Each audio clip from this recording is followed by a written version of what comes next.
आता आपल्या खास क्षणांसाठी मिळतील अस्सल आणि पारंपरिक पेहराव. महिलांना साजेसा Indo western premium clothing brand रादवी, जिथं तुम्ही मूळ चंदेरी पासून लिनन पर्यंत प्रत्येक भारतीय वस्त्रातील पेहराव खरेदी करू शकता. म्हणूनच आजच आमच्या ऑफिशियल वेबसाईटला भेट द्या. जिथं परंपरेचा साज, तिथं रादवी तुमच्यासाठी खास. नमस्कार, मी ऋतुजा. न्यूज अनकटच्या कृषी अपडेट्स मध्ये आपलं स्वागत. पाहूयात कृषी क्षेत्रातील महत्त्वाच्या घडामोडी. मुंबईत 2 दिवसांपूर्वी झालेल्या बैठकीत जिल्ह्यातील 35 शेतकऱ्यांनी सातबारा दिले असून 1% लोकांचे शक्तीपीठ महामार्गात समर्थन नसल्याचे दिसून आले आहे, अशी माहिती स्वाभिमानी शेतकरी संघटनेचे संस्थापक राजू शेट्टी यांनी दिली. वर्ष 2020च्या उन्हाळी हंगामात राज्यात दाखल झालेला, त्यानंतर 2022च्या हंगामात थैमान घालणारा लंपी स्किन आजार राज्यात आता पुन्हा डोके वर काढत आहे. पश्चिम महाराष्ट्र, कोकण तसेच मराठवाड्यात अनेक जनावरांना लंपी स्किनची बाधा झाली असताना पशुसंवर्धन विभागाला मात्र अद्याप एकाही पशुधनाला लागण झाल्याचा अहवाल प्राप्त झाला नाही. हे थोडे आश्चर्यकारकच म्हणावे लागेल. स्थानिक पातळीपासून पशुसंवर्धन अधिकारी प्रादुर्भाव विरळ आहे, उपचार सुरू आहेत असे ते सांगत आहेत.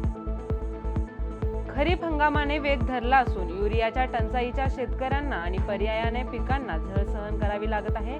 शेतकरी एकीकडे युरियासाठी भटकंती करत आहेत, तर दुसरीकडे अनेक खत विक्रेते युरिया विक्रीपासून माघार घेत आहेत. काहींनी तर युरिया विक्रीची जबाबदारी कृषी विभागानेच घ्यावी अशीही मागणी केली आहे. राज्यात प्लास्टिक फुलामुळे नैसर्गिक पद्धतीने उत्पादन करणाऱ्या फूल उत्पादकांचे मोठे नुकसान होत आहे. त्यामुळे राज्य शासनाने प्लास्टिक फूल विक्रीवर बंदी घालावी अशी मागणी राज्याचे कृषी आयुक्त सूरज मांढरे यांच्याकडे पुणे जिल्हा फूल उत्पादक शेतकरी संघावतीने केले आहे. राज्यातील शेतकऱ्यांची खतासाठी मारामार सुरू असतानाच गोंदिया जिल्ह्यातून खताच्या तस्करीचे प्रकरण समोर आलंय. या प्रकरणात महाराष्ट्रातील खताची मध्य प्रदेशात तस्करी करण्याचा प्रयत्न करणाऱ्या 2 कृषी सेवा केंद्र संचालकांसह 5 जणांविरोधात गुन्हा दाखल केला. हिमायतबाग फळ संशोधन केंद्राच्या मालकीच्या जमिनीवरील अतिक्रमण काढून त्यात लागवड केलेल्या पेरू बागेतील फळांचा नुकताच लिलाव केला गेला. त्यामुळे आजवर हजारोत जाणारा हा लिलाव यंदा पहिल्यांदाच 1.5 लाखांच्या पुढे गेला.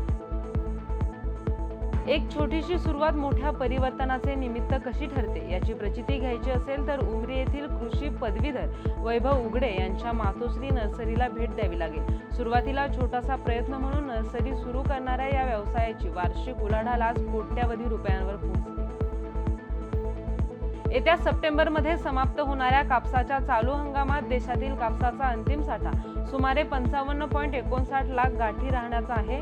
गेल्या वर्षीच्या तुलनेत हा साठा तब्बल 84% जास्त असणार आहे. कॉटन असोसिएशन ऑफ इंडियाने हा अंदाज वर्तवलाय.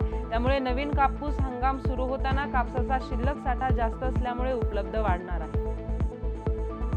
या बातमीसह वेळ झाली आहे कृषी अपडेट्स मध्ये. इथेच थांबायची. पाहत राहा न्यूज.